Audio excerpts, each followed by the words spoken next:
Hey everyone, a Nerd Day Mark here, and it's time to go over episode 6 of Boonboomger. I'm loving the show. Another great episode. I loved the monster of the week this time because it was a toilet, and if there's a toilet, there's gonna be toilet puns. I wish there was more puns, but there was just enough. Didn't want to oversaturate with toilet humor. I really enjoyed this because, like I said in my last review for episode 5, I was like, I hope we have space before Boon Orange debuts and that we can get some story focus on Boon Black, both from a civilian standpoint and from him being a Boonboomger. And that's what we got, because the main theme, and it did tie into the villain, was the fact that Boon, Blue, and Pink were basically tailing Boon Black because Blue thinks that there's something shady. There's no one that's that cut and dry, that focused on being a good cop, and there's no shadiness going on. So most of the civilian side of this episode was them following him around, seeing his day-to-day life, and just how nice and noble of a guy he really is. And why this plays into the toilet monster is the toilet monster will flush and splash water at people, and if you get hit with the water, you basically start telling the truth, coming clean, so to speak, which I could see the correlation there. And there was a lot of entertaining. One of the civilian actors was from Blazar. I did enjoy the fact that basically the clips of him in Blazar where he had a shirt off in the snap played into this, because he was friends with Boon Black, and him and his friend were showing off their biceps and then his abs. And I was like, well, I mean, I was like, hey, you could be typecasted, but I did enjoy seeing. I was like, okay, he's been in Blazar, now he's been in Boonboomger. I'm wondering, and he might have already showed up in a Kamen Rider season. I don't know. I'm bad with knowing the history of actors in other shows, but I thought that was pretty cool little cameo. So the correlation between the toilet monster and everything going on with Blue, Pink following Black is the toilet monster is about to attack Pink with the flushing attack, and Black pseudo pushes Pink out of the way and sacrifices himself to take the attack, and we find out him telling the truth is, between the citizens and the Boonboomger, he wants to protect everybody, which lets Blue realize that he was wrong and that Black is a stand-up guy and a cop that really does take his work too seriously. But there's a lot of moving parts in this episode. There was a lot, but not a lot at the same time.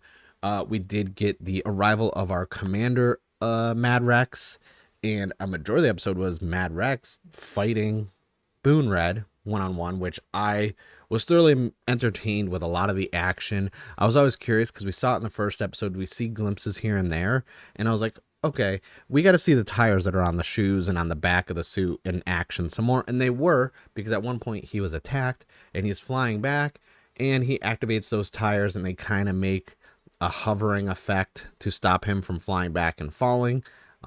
I instantly had the reference of Back to the Future part 2, when the tires of the DeLorean, when they didn't have enough space to hit 88, the tires would go completely horizontal and it would fly. So that's what instantly popped in my head the first. Obviously I'm older, so I mean that's my reference that I would get from it. A lot of that fighting was great. I do like Mad Rex. I do kind of enjoy how their fight ended, because Red held his own. He's like, oh, you did a good job. You held your own. Like, what's your name? He asked for his name, and he's like, Boon Red. He's like, all right. He's like, cool. And walks away because he has a dog attached to his suit on his thigh, and it was time to walk that dog. I am glad that there was something there with Genba, who's ultimately going to be Boon Orange, with the fact that he was watching Boon Red fight, and he actually helped him block one of the main attacks by rolling a manhole cover over to Red, and Red used that as a shield.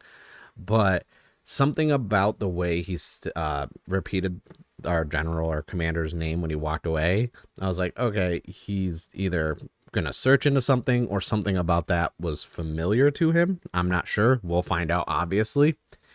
But all in all, really good episode. Since the team was kind of split, we kind of got to see Pink, Black, and Blue on their own while Red was occupied.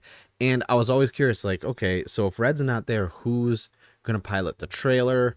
Obviously, any of the Rangers can pilot any of the vehicles. And Boon Pink was our driver of the trailer. And once again, we got the Boon, was it police, Robo Police, which I like that Robo form. That's probably one of my favorites. I did enjoy some more character development because Blue ultimately got hit with the water back when they were fighting. I'm not even talking in chronological order anymore.